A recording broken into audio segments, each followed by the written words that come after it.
أعوذ بالله من الشيطان الرجيم بسم الله الرحمن الرحيم الحمد لأهله والصلاة على أهلها أما بعد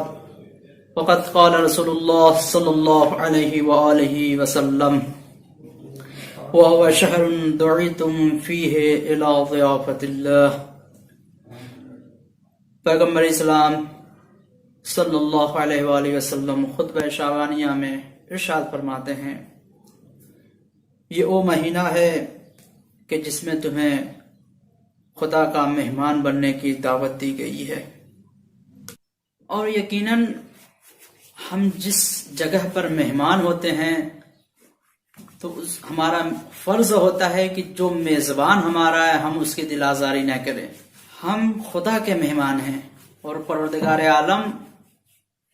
میزبان ہے، اور ہمارا فرض ہوتا ہے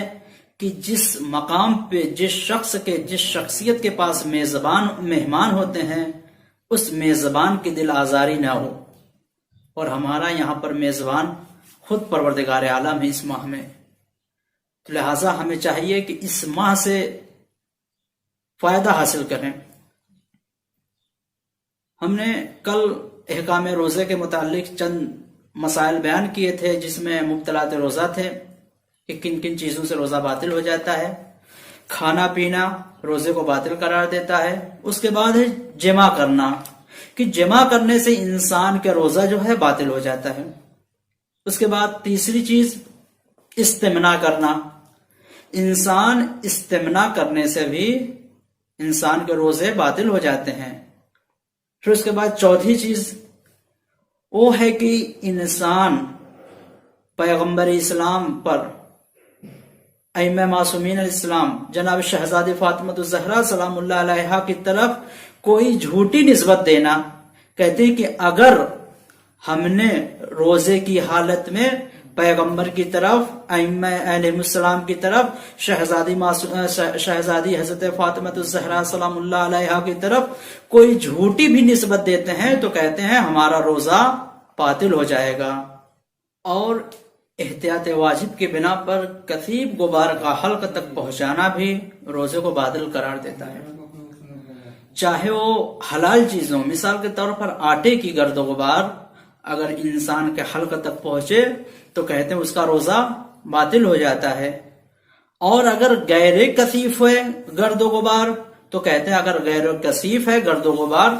اور وہ حلقہ تک پہنچے تو اس سے روزہ باطل نہیں ہوتا ہے، لیکن اگر وہ گرد و غبار کثیف ہے تب روزہ باطل ہو جائے گا، اور اگر غیر کثیف ہے تو روزہ باطل نہیں ہوگا۔ اور اگر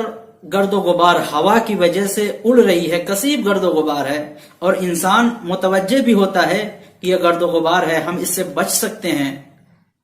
تو انسان کو چاہیے کہ پرہیز کرے۔ لیکن اگر وہ جانتا ہے کہ ہم بچ سکتے ہیں اور نہیں بچتا ہے اس سے تو کہتے ہیں اس کا روزہ باطل ہو جائے گا۔ اور مبطلات روزے میں چھٹی چیز ہے کہ اذان صبح تک جنابت، حیض، نفاس کی حالت میں باقی رہنا۔